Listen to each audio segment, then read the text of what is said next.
Let's get right to our strategy session. At issue right now, global warming and what the international community should do about it. Joining us now, two members of the House of Representatives. Marsha Blackburn is a Republican of Tennessee, a member of the House Energy and Commerce Committee, and Ed Markey, Democrat of Massachusetts, is the chairman of the House Energy and Environment Subcommittee of that committee. Thanks to both of you for coming in.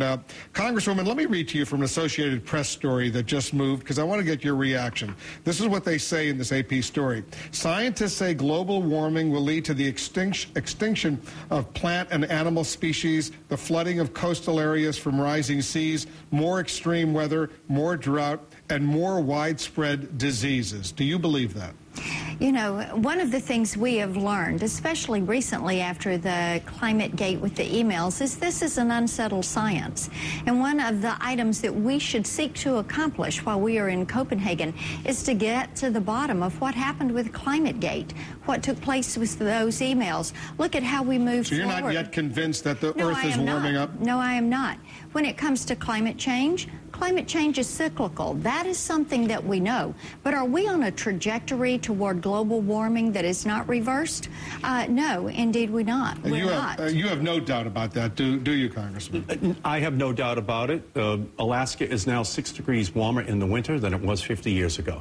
The glaciers are melting in the Himalayas and the Alps. The Arctic ice is disappearing. The coral reefs are dying. And thousands of scientists put together the definitive study on this issue, the climate change study done by all the scientists of the world. And there, they actually considered the emails, the subject of the emails that Marsha was referring to, and they dismissed those concerns as not, in fact, affecting their larger conclusion that the planet is dangerously warming. Do you concede that most scientists agree with Congressman Markey?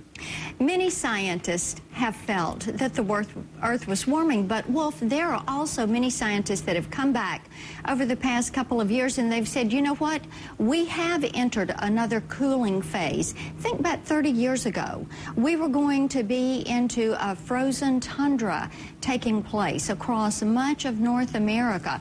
That is something that they were expecting to see, and then the Earth started to warm. Now, one of the things we need to look at is when you have carbon emissions, we need to consider exactly what percentage of that is caused by mankind. Is because there are other causes, right? Well, for millennia, there were 280 parts per million in the atmosphere of carbon. Now there are 380 million parts per million. And you blame man for that? Well, it all happened during the industrialized period of the planet. 9 of the last 10 years have been the warmest in the history of the planet. This decade is now the warmest in the history of the planet since temperatures were measured. So the evidence is quite clear that there's a direct correlation, and the scientists of the world have reached that consensus. It depends on whose science you're looking at. NOAA may say that the past decade has been the warmest, but look at NASA. There was a report last year, 1934, I think, was actually the warmest year that we had recorded. So it is an unsettled science, and I think that's one of the things that we can agree on. All right, we're not going to debate the science anymore. Let's talk about the policy and the money aspect of all of this. As we're speaking right now, the Obama administration apparently has pledged $1 billion to help protect rainforests in South America and elsewhere. $1 billion U.S. taxpayer dollars. Is that money well spent?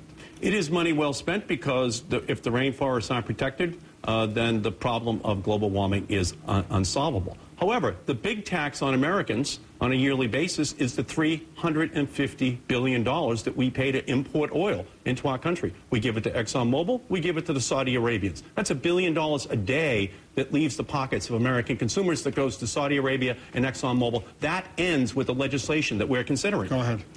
Well, one of the things, the legislation that the cap-and-trade legislation, or cap-and-tax as I like to call it. Passed the House, it's still stalled in the Senate. It's stalled in the Senate, and the EPA is trying to implement it through the Clean Air Act. But what it would do is make us more dependent on foreign oil, and it would make it more difficult for us to move to new nuclear, to clean technologies, natural gas for transportation. At a time of economic distress here in the United States, every dollar is precious. $1 billion right now could go a long way in education or healthcare, all sorts of other causes here in the United States. $4 a gallon gasoline is the largest tax on Americans. And that's what ExxonMobil and the Saudi Arabians want to continue to have. That dwarfs anything else that happens in our economy. Half of our trade deficit is just importing oil. That makes us hostage to Middle Eastern national security policy. And if we don't move fast, we'll wind up importing technologies from China. Hold on a second. Hold on. A lot of people suggest, as Congressman Markey and others, that the wave of future jobs are these so-called green